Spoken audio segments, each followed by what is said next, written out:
Hello, আসসালামু আলাইকুম। Welcome to my another blog. আজকে আমি চলে এসেছি নতুন একটি ভিডিও নিয়ে। সেটা হলো গরুর মাথার চামড়া কিভাবে রান্না করব সেই পদ্ধতি। গরুর চামড়া পরিষ্কার করাটা আমি দেখিয়েছি, বাট রান্না করাটা আজকে আমি সবার সাথে শেয়ার করব।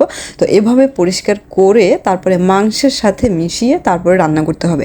তো সেটার জন্য আমি আমি যতটুকু পরিমাণ চাম নিয়েছি তার থেকে বেশি পরিমাণ মাংস নিয়েছি, সাথে নিয়েছি বাটা মশলা, পেঁয়াজ বাটা, আদা রসুন বাটা, জিরা বাটা, আর নিয়েছি পেঁয়াজ, তারপরে কাঁচামরিচ, কাটা পেঁয়াজ, তারপরে হলুদ, মরিচ, লবণ, দেন হচ্ছে মশলা, আর হচ্ছে টমেটো আর কাঁচামরিচ আমি ব্লেন্ড করে নিয়েছি। আর দেবো জয়ফল জয়ত্রীর গুঁড়ো, ওটা আলাদা। হাঁড়িতে তেল গরম করে তারপরে হচ্ছে আমি পেঁয়াজটা দিয়ে দিলাম। তারপরে ভালো করে পেঁয়াজটা ভেজে দেন হচ্ছে আমি অন্যান্য মশলা দিয়ে দেবো।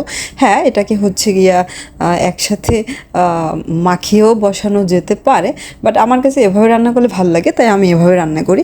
রান্না সবাই পারে, এক একজনের রান্না প্রসেস এক এক রকমের। আমি সম্পূর্ণ নতুনদের জন্য ভিডিও বানাচ্ছি। ভালো লাগলে লাইক কমেন্ট শেয়ার দিয়ে পাশে থাকবেন, আর ভালো না লাগলে স্কিপ করবেন।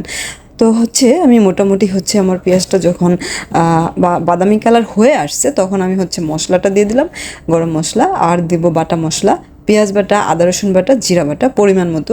আমি যতটুকু মাংস নিয়েছি ততটুকু, তার উপরে আমার কতটুকু দিব, পরিমাণটা ওভাবে ঠিক করতে হবে। তো হচ্ছে আমি এগুলোকে ভালো করে কষিয়ে নিব, নেড়ে চেড়ে দেন হচ্ছে গিয়া আমি হচ্ছে হলুদের গুঁড়া, মরিচের গুঁড়া, লবণ এটাকে দিয়ে দেবো। এটাকে দিয়ে ভালো করে নেড়ে চেড়ে কষিয়ে নিব। এই যে আমার কষানো হয়ে গেছে, এবার আমি মাংসটা দিয়ে দেবো। হ্যাঁ, এটা আলাদাভাবেও রান্না করা যায়, কিন্তু ওটা একটু জেলো জেলো হয়ে যায় কেমন যেন। তো আমার কাছে ভালো লাগে না, তাই আমি এটা মাংসের সাথে রান্না করি। এটা মাংসের সাথে রান্না করলে আমার কাছে খেতে খুবই ভালো লাগে। আর এটা গরুর পায়া যেরকম লাগে ঠিক ওরকমই লাগে, অনেক মজা আমার কাছে। যদি আলাদা করে রান্না করা হয় সেক্ষেত্রে আমার কাছে ভালো লাগে না। যাই হোক, তো হচ্ছে এভাবে ভালো করে মশলাটা মাখিয়ে নিব সবগুলো মাংসে।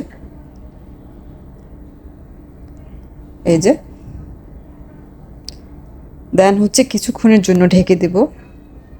এটাকে ভালো করে একটু নেড়ে চেড়ে তারপরে মাখিয়ে নিতে হবে। যত ভালোভাবে নাড়াচাড়া করা যায়, মানে মাখানো যায়, তত এটা টেস্ট বেড়ে যায়।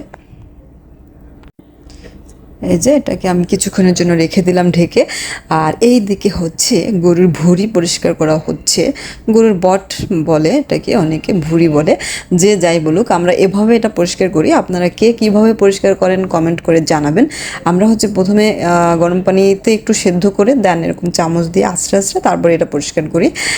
এই যে দেখেন এরকমের, তারপরে এটাকে সেদ্ধ করা হবে হলুদ আর লবণ দিয়ে।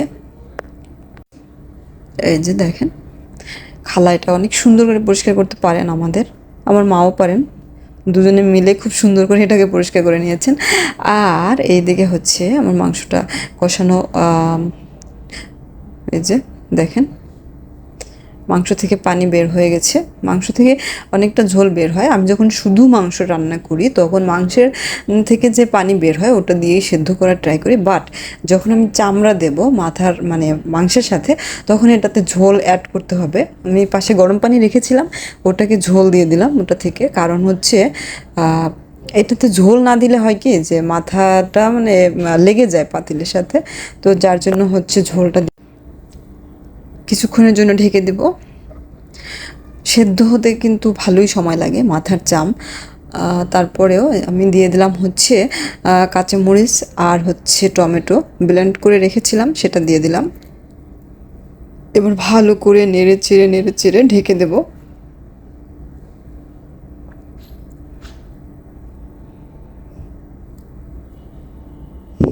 সেদ্ধ হওয়া পর্যন্ত অপেক্ষা করব। এই যে আমার মাংস সেদ্ধ হয়ে গেছে, অলরেডি এখান থেকে খাওয়াও হয়ে গেছে, কারণ চামড়াটা এতটাই পছন্দ যে চুলার উপর থেকেই অনেকে নিয়ে খেয়ে ফেলে। আমার এগুলা খুব সুন্দরভাবে সেদ্ধ হয়ে গেছে। কতটা লোভনীয় লাগছে, আশা করি আমার আজকের ভিডিওটা সবার ভালো লাগবে। আর ভালো লাগলে লাইক কমেন্ট শেয়ার দিয়ে পাশে থাকবেন, এবং নতুন কোনো ভিডিও পাওয়ার জন্য সাবস্ক্রাইব করে বেল আইকনটি প্রেস করে রাখবেন, যাতে আমার নতুন কোনো ভিডিও সবার আগে আপনার কাছে পৌঁছে যায়। তো দেখা হবে নতুন কোনো ভিডিও নিয়ে, সে পর্যন্ত ভালো থাকবেন। আল্লাহ হাফেজ। ধন্যবাদ সবাইকে আমার ভিডিওটা দেখার জন্য। Thank you.